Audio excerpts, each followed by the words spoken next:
नमस्कार दोस्तों। मध्य प्रदेश के उज्जैन में महाकाल कॉरिडोर बनकर तैयार हो गया है। इस कॉरिडोर को बनाने में 750 करोड़ रुपए का खर्च आया है। मुख्यमंत्री शिवराज सिंह चौहान ने जानकारी दी है कि 11 अक्टूबर को प्रधानमंत्री नरेंद्र मोदी इस कॉरिडोर के पहले चरण का लोकार्पण करेंगे। कॉरिडोर के बनने पर महाकाल मंदिर पहले से ज्यादा शानदार दिखने लगा है। यहां बड़ी संख्या में लोग दर्शन करने पहुंचेंगे, जिससे पर्यटन उद्योग को बढ़ावा मिलेगा। सरकार लोकार्पण की तैयारी में लग गई है। साल 2019 में तत्कालीन कमलनाथ सरकार ने महाकाल मंदिर विस्तारीकरण प्रोजेक्ट को हरी झंडी दी थी। इसके लिए 300 करोड़ रुपए स्वीकृत किए गए थे, लेकिन उस समय कॉरिडोर के प्रोजेक्ट की लागत पर्याप्त नहीं थी, जिसे बाद में बढ़ा दिया गया। साल 2020 में कमलनाथ सरकार गिर जाने के बाद मुख्यमंत्री शिवराज सिंह चौहान ने प्रोजेक्ट की राशि बढ़ाकर 750 करोड़ रुपए कर दी थी। तभी तो महाकाल कॉरिडोर को अधिक भव्य रूप दिया जा सका है और यह पर्यटकों को कहीं अधिक आकर्षित कर पाएगा। दरअसल भारत के 12 ज्योतिर्लिंगों का विशेष महत्व है, क्योंकि हिंदू धर्म के पौराणिक ग्रंथों में चर्चा है कि शिव जी जिन 12 स्थानों पर स्वयं प्रकट हुए, वहां स्थापित शिवलिंग 12 ज्योतिर्लिंग कहे जाते हैं। पहला ज्योतिर्लिंग सोमनाथ सौराष्ट्र में स्थापित है। सौराष्ट्र गुजरात का एक उपक्षेत्र है। महाभारत कालीन द्वारिकापुरी इसी क्षेत्र में स्थित थी। सौराष्ट्र को पांडवों के छोटे भाई सहदेव ने जीता था।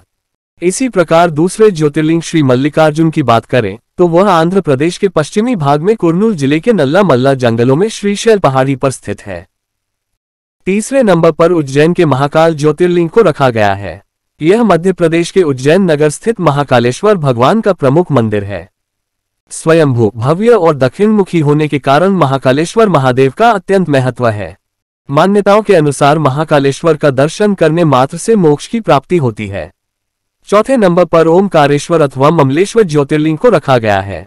यह मध्य प्रदेश के खंडवा जिले में नर्मदा नदी के बीच मंधाता या शिवपुरी नामक द्वीप पर स्थित है। द्वीप का आकार हिंदुओं के पवित्र चिन्ह ओम से मिलता है। शायद तभी इस ज्योतिर्लिंग को ओमकारेश्वर कहते हैं। इसका निर्माण नर्मदा नदी की जलधाराओं से स्वतः हो गया था।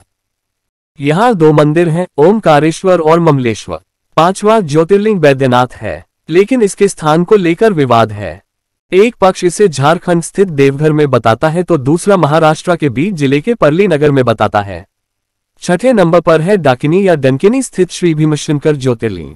छत्तीसगढ़ के दंतेवाड़ा शहर में शंखिनी और डंकिनी नामक 2 पवित्र नदियां हैं। ये दोनों इंद्रावती नदी की मुख्य सहायक नदियां हैं। दोनों नदियों के रंग अलग और दर्शनीय हैं। तमिलनाडु के रामनाथपुरम जिले में स्थित श्री रामेश्वर 7वां ज्योतिर्लिंग है। यह तीर्थ भी है जो हिंदुओं के 4 धामों में एक है।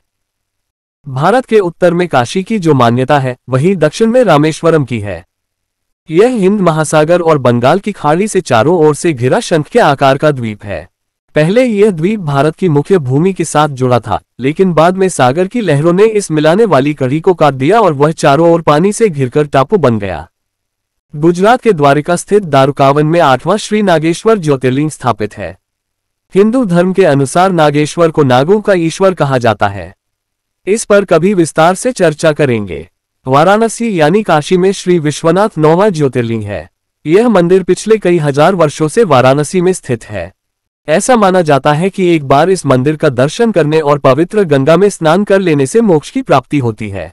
इस मंदिर में दर्शन करने के लिए आदि शंकराचार्य, संत एकनाथ, रामकृष्ण परमहंस, स्वामी विवेकानंद, महर्षि दयानंद और गोस्वामी तुलसीदास आदि महापुरुषों का आगमन हुआ था। महाराष्ट्र के नासिक जिले के त्रयंबक गांव में गौतमी यानी गोदावरी के तट पर श्री त्रयंबकेश्वर नाम से 10वां ज्योतिर्लिंग स्थित है। गौतम ऋषि और गोदावरी की विनती पर भगवान शिव इस स्थान में वास करते हैं।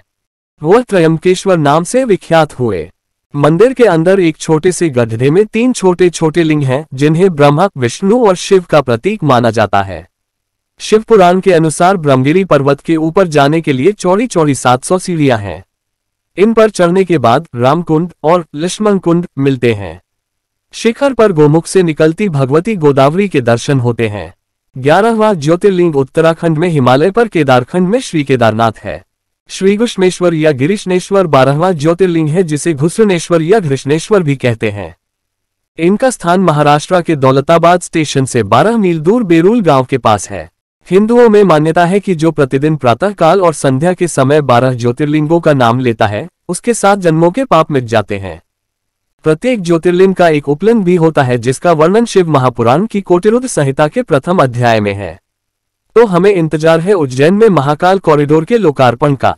इसी प्रसंग में हमने सभी 12 ज्योतिर्लिंगों के बारे में जानकारी शेयर की है। यह जानकारी आपको कैसी लगी कमेंट करके जरूर बताइएगा। अभी के लिए इतना ही। हम फिर हाजिर होंगे जानकारी से लैस एक और वीडियो के साथ। आप देखते रहें इन्फोपोस्ट न्यूज। नमस्कार।